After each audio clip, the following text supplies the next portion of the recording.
y'all, it's Ashley Bookstrom and I am back with another video. Today I am here with my tentative May TBR. So I usually don't do TBRs because I am a horrible TBR follower. I'm more of a mood reader. I've tried everything. I was doing this top 6 thing and then that wasn't working, so this may be a complete failure, but these are some books that I do have my eyes on. So I'm going to separate this video into 2 parts. I'm going to talk a little bit about the books that I'm currently reading that I don't think I'm necessarily going to finish all of the, not necessarily, I know, because today is April 26th. I am not going to finish these by the end of April, but these are ones that I am physically in the middle of. Now, this video is not going to account for all of the audiobooks and ebooks that I'll be reading, because those I kind of just read on a whim based on my mood, but these are definitely all the physical books that I'm interested in. So let's go ahead and jump in and get started. All right, so the first book that I'm currently in the middle of is Percy Jackson and the Olympians, book number 3, which is The Titan's Curse.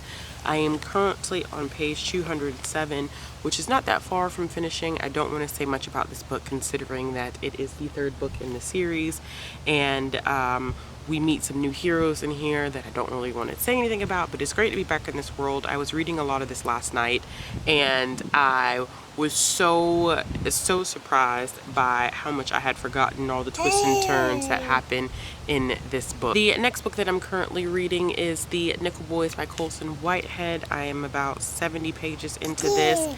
This is a historical fiction book based on some true events that happened at a school in Florida. It tackles a lot of issues and it is dark. It is super dark, but it is one that I am enjoying, and I just need to pick it up and really just sit down and finish it because it's only a little over 200 pages. The next thing that I am in the middle of is Clean Getaway by Nick Stone, and this is her middle grade debut title.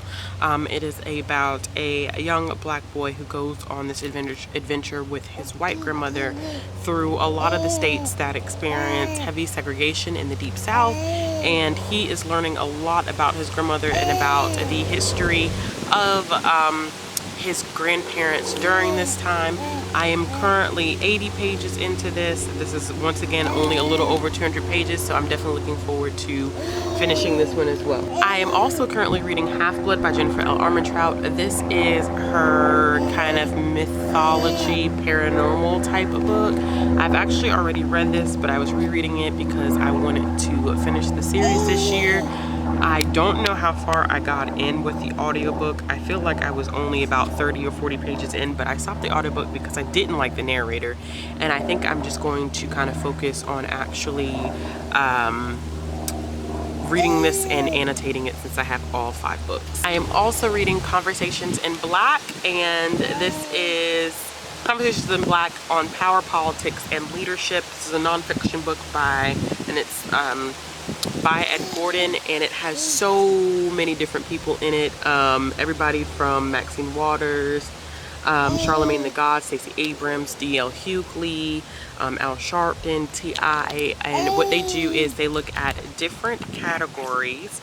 I've read the first 2, which is What's Going On, Obama and Trump, and I am loving the different perspectives that everybody is giving on how the black community is functioning right now, especially with things changing with the 2016 election. It is a phenomenal book. There are so many different insights and perspectives. Some I agree with, some I disagree with, but I like the direction that everybody is coming from. And like I said, I read the first 3 sections, so I am on the section that is Stay Woke and Stay Active, which puts me at about 51 pages into this one. I haven't seen a lot of people read this one. This one is also only a little over 200 pages, so it's one I should be able to finish quickly. And the last thing that I am currently reading is Throne of Glass by Sarah J. Maas. I have to finish this one this month because I am reading this with Meg. I am making pretty good progress on it. I think, you know, that's just me saying that. It always takes me a little bit longer because I'm annotating it. I'm a little over 150 pages in, and this is one that I definitely want to finish before the end of April. All right, y'all, so I have this huge stack of books in front of me. I am not going to go over, basically, I'm not going to talk too much about what each book is about because it's just going to take too long to do this, and I don't want this video to be super long, plus my battery is about to die shortly. So these are the ones that I definitely want to read, and then I have a stack over here that are kind of some like possibilities, like maybe I can read these. It all depends on how things go. But the first one that I have here is Unequivocally Blindly Yours, and this is by Be Love. I've read a lot of Be Love stuff on Kindle Unlimited. She reached out to me and asked me if I would like a copy of one of her books, and I said yes, I would love a copy. So she sent me a copy of this one, and this deals with a ballerina. It is a romance, and I'm super looking forward to reading this one because I have been trying to read a lot of Black contemporary romance writers, and she is one that I have found that I really enjoy. Next up, I have a reread so I can pick up the sequel of the book, and that is Children of Blood and Bone and Children of Virtue and Vengeance by Tomi Adeyemi. I love Children of Blood and Bone. I gave it 5 out of 5 stars when I read it when it first came out, and this was actually sent to me by Tomi when it first came out, and she had signed it for me.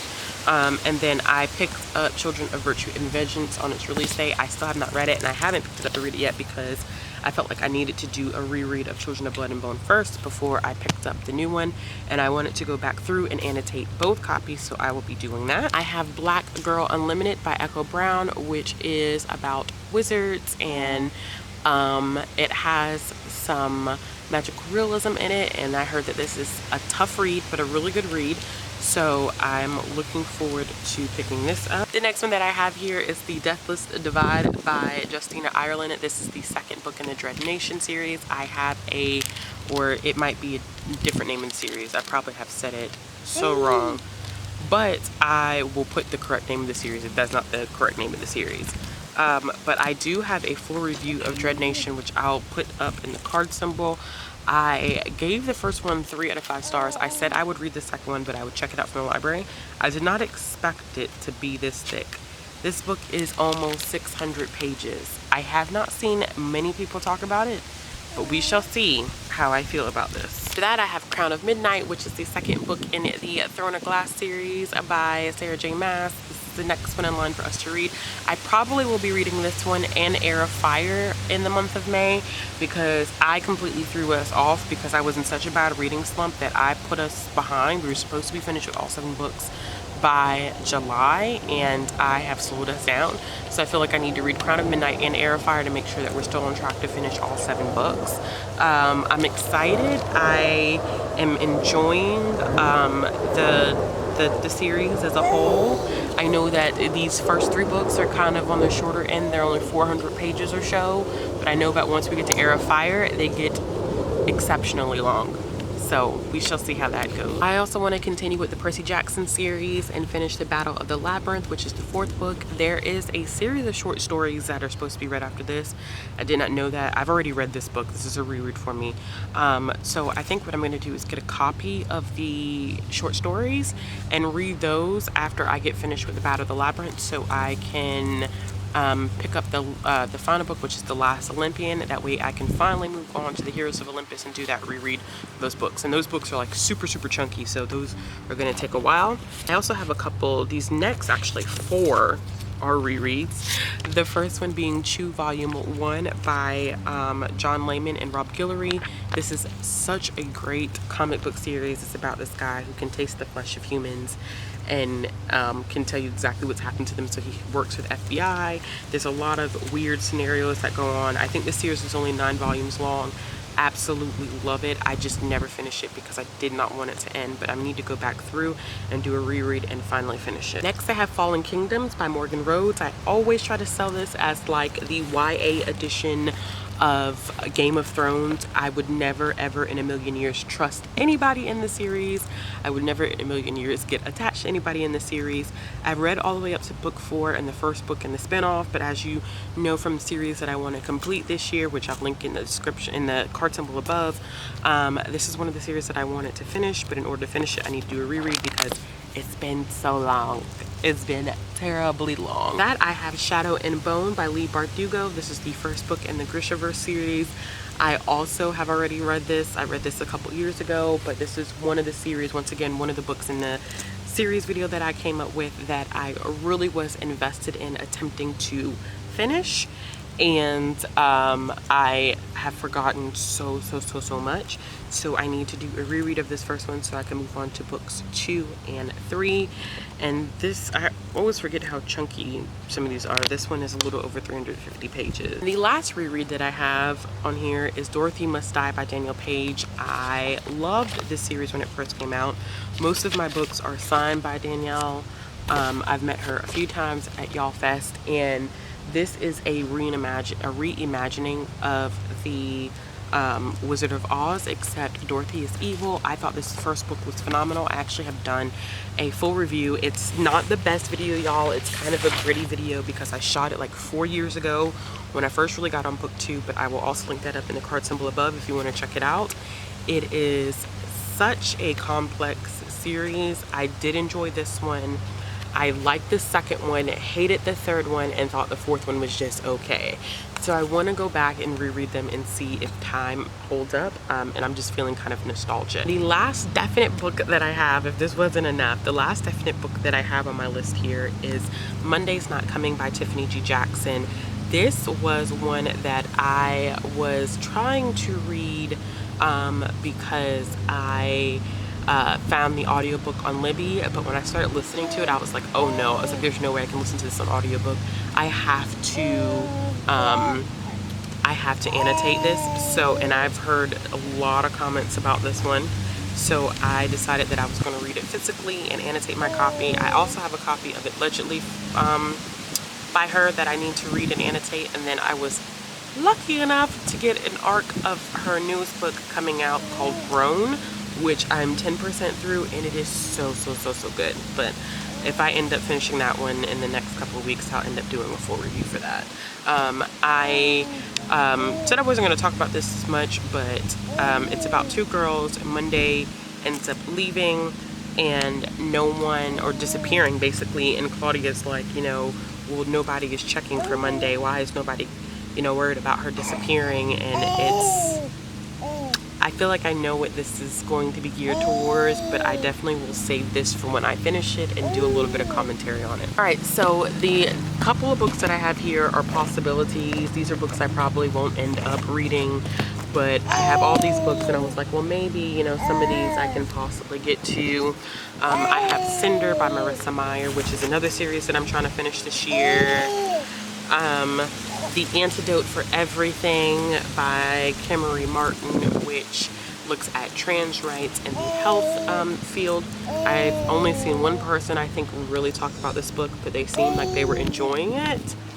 I have another small graphic novel called A Quick and Easy Guide to Queer and Trans Identities, which my library had and I thought was like something that I definitely needed to pick up.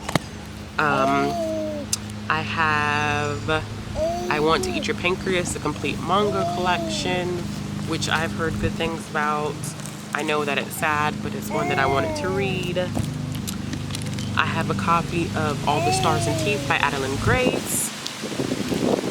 Another graphic novel, which I actually may end up reading because it won't take me long to read it, and that's Almost American Girl, which is a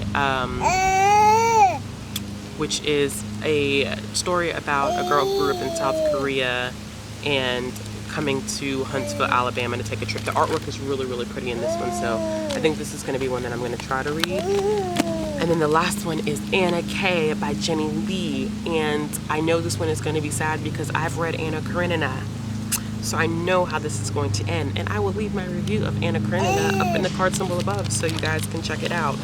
But this is one that I think I'm definitely going to be looking forward to reading. Oh my gosh, the font is so small, y'all. It's so tiny. It is super tiny.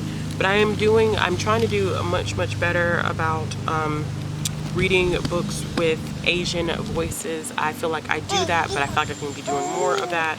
So I definitely wanted to check this one out. Alright, y'all, so that is my May TBR. If you like this video, give it a thumbs up. If you want to see more content from me, click the subscribe button.